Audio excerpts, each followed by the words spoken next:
যার কারণে আল্লাহ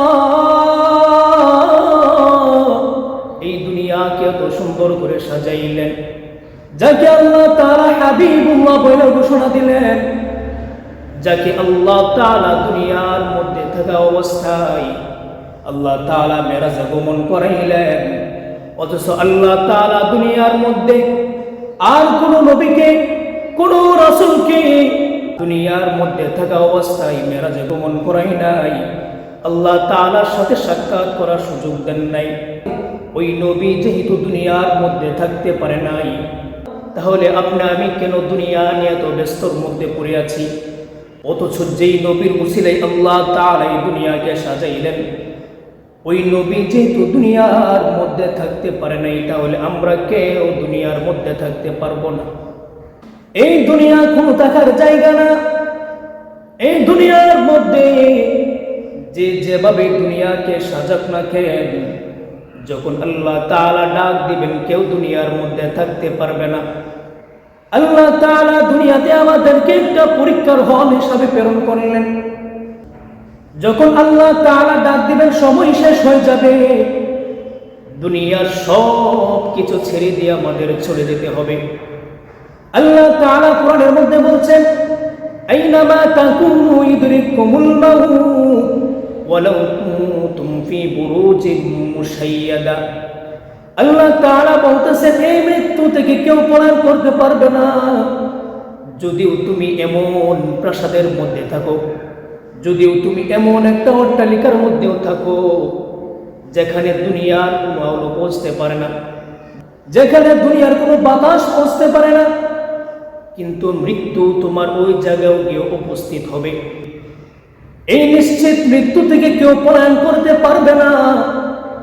আজকে আমরা এই নিশ্চিত মৃত্যুকে সবাই ভুলে রয়েছি, আর এই ক্ষণস্থায়ী দুনিয়ার পিছনে আমাদের পুরো জীবনটাকে উৎসর্গ করে দেই, তাও দুনিয়া আমাদের অর্জন করা শেষ হয় না।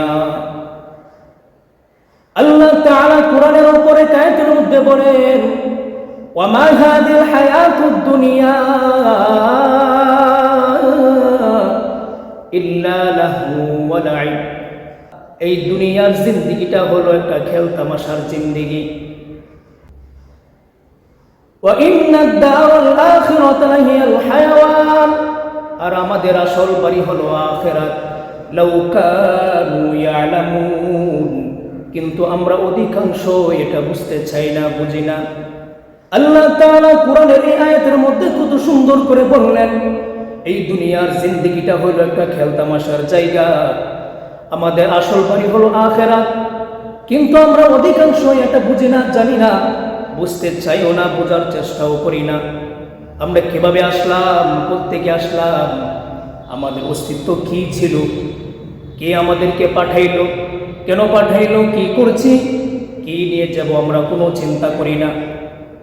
আল্লাহ তাআলা অপরের আয়াতের মধ্যে কত গভীরভাবে বলছেন, কাইফা তাকফুরুনা বিল্লাহ, কাইফা তাকফুরুনা বিল্লাহ, তোমরা কিভাবে আমার সাথে নাফরমানি করো। ওয়া কুনতুম আমওয়াতান ফাহিয়াকুম, অথচ তোমরা ছিলে মৃত, আমি তোমাদেরকে জীবিত করলাম। তুম্মা ইউমিতুকুম, এই জীবিত করার পরবর্তীতে আমি আবার তোমাদেরকে মৃত্যু দিব। তুম্মা ইউহয়িকুম, অতঃপর আমি আবার জীবিত করব।